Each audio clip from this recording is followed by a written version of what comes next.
tell you where this has happened to me, and because we're just being honest, this is our series. We're just like being transparent before one another. Unfortunately, I'm the only one doing all the talking. It's time for you to write me and tell me all your honesty. But okay, every now and then, God will cause me to kind of have almost an obsessive stare at a woman who, in her attempt to retain youth when youth was no longer possible, she has completely disfigured her face.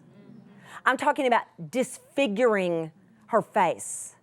I'm talking about when you look at somebody and think, what has happened that you can look in the mirror and you think that looks okay?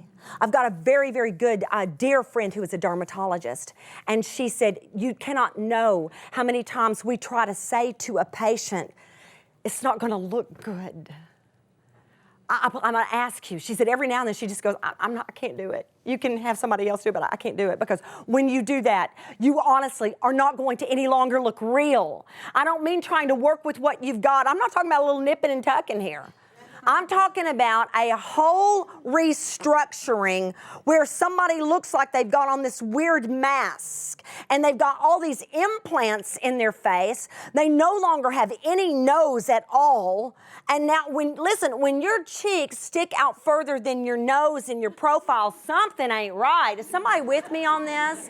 But see, the Lord, I'll get almost obsessed with it. Like I can't quit looking at it. Like if it's in an airport or something, or in a restaurant or something, sometimes Keith will go, do I need to sit to the side where you can see better?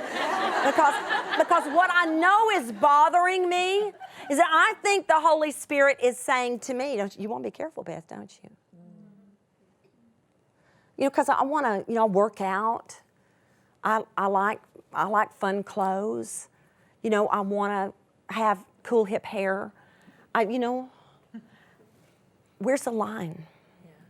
I don't know. I don't know where it is. Because if somebody argued it with me, I would say, do you color your hair? We wear makeup. Most of you guys don't. Some of you do. Where is the line?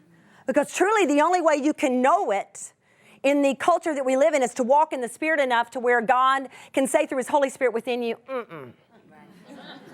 And so the Lord will constantly, when I'm in a situation, I'm looking at someone that's just a few years older than me, that has kind of gone bizarre on it. I'll hear Him say in my inner man, that what you want? You better be careful, Beth. Stay this side of the line.